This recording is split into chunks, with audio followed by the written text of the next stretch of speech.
भने सोनम लोसारतिर लागौं। नामले नै सौभाग्य बोकेको यो पर्व कसरी फरक छ त? सोनम लोसार तामाङ समुदायले माघ शुक्ल प्रतिपदा अर्थात् जनवरी फेब्रुअरी महिनातिर मनाउँछन्।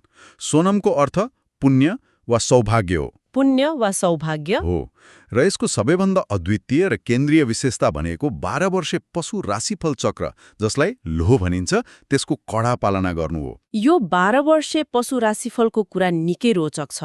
हामीले सुनेका मुसा, गोरु, बाघ, खरायो, यो केवल यो वर्ष खरायोको हो भनेर मात्र सीमित छ कि यसले व्यक्तिको व्यक्तित्व, भाग्य र समुदायको वार्षिक योजनामा पनि गहिरो प्रभाव पार्छ?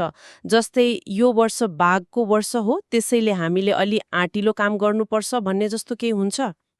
तपाईले एकदमै महत्त्वपूर्ण कुरा उठाउनुभयो। यो केवल एउटा पात्रको जनावर मात्र होइन। तामाङ समुदायमा बच्चा जन्मेको वर्षको जनावरले उसको स्वभाव, चरित्र र भविष्य निर्धारण गर्छ भन्ने गहिरो विश्वास छ। साँच्चै? हो। जस्तै ड्रागन वर्षमा जन्मेको व्यक्तिलाई शक्तिशाली र करिश्मा भएको मानिन्छ भने खरायो वर्षमा जन्मेकोलाई शान्त र कलात्मक। विवाह गर्दा पनि केटा र केटीको लोह मिल्छ कि मिल्दैन भनेर हेरिन्छ। वाउ! अर्थात् यो उनीहरूको पहिचानको एउटा अभिन्न अङ्ग रहेछ, जसले जीवनका महत्त्वपूर्ण निर्णयहरूमा समेत प्रभाव पार्छ। एकदम। अनि सोनम लोसारका परम्पराहरू कस्ता छन्? के यो पनि परिवार केन्द्रित नै हो? यो अलि फरक छ। सोनम लोसारमा बिहानै गुम्बामा गएर प्रार्थना गर्ने र हजारौं दियो बाल्ने चलन छ। गुम्बामा?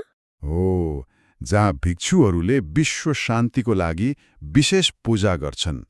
पुण्य कमाउने कुरामा यहाँ बढी जोड दिइन्छ। त्यसपछि घर फर्किएर परिवारका ठूला बडा, विशेष गरी आमा बुवाको हातबाट आशीर्वाद लिइन्छ। अनि खानपिन र रमाइलो? खानामा खाप्से, बाबरी, मासुका परिकार र विशेष गरी न्यानो बटर टी, पोचाको ठूलो महत्त्व छ। Butter tea? हो। अनि सांस्कृतिक कार्यक्रमहरूमा त तामाङ सेलो र डम्फुको तालमा ननाच्ने कोही हुँदैन। डम्फुको त्यो लयबद्ध धुनले सबैलाई एकै ठाउँमा ल्याउँछ।